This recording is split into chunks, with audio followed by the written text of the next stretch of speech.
India కూటమి ఉత్తరాది రాష్ట్రాల్లో బలపడుతూనే బీజేపీ ఎంట్రీని అడ్డుకోవాలని దక్షిణాది రాష్ట్రాల్లో ఇండియా కూటమి పార్టీలు భావిస్తున్నాయి.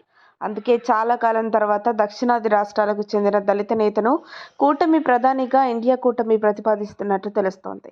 ఆయన ఎవరో కాదు, కాంగ్రెస్ అధ్యక్షుడు మల్లికార్జున ఖర్గే.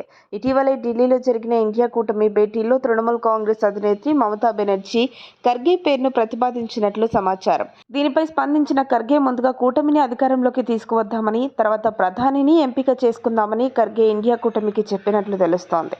ప్రధాని మోదీ బీసీ మంత్రం పఠిస్తున్న సంగతి తెలిసిందే. దానికి చెప్పాలంటే దళిత ప్రధాని నినాదం బలంగా తీసుకువెళ్లాలని ఇండియా కూటమి పక్షాలు భావిస్తున్నాయి. మల్లికార్జున ఖర్గే కర్ణాటకకు చెందిన దళిత నాయకుడు. ప్రస్తుతం జాతీయ కాంగ్రెస్ అధ్యక్షుడిగా ఉన్నారు.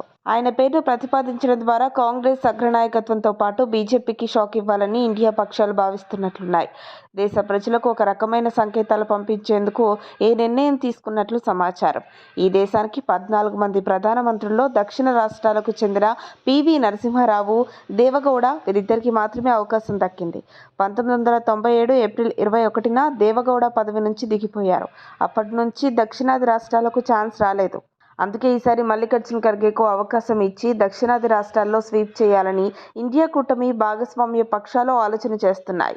ఇంతవరకు ఈ దేశానికి దళిత ప్రధాని లేరు. ఖర్గేను ప్రధాని చేస్తే ఇండియాకు తొలి ప్రధానిగా భావించాల్సి ఉంటుంది.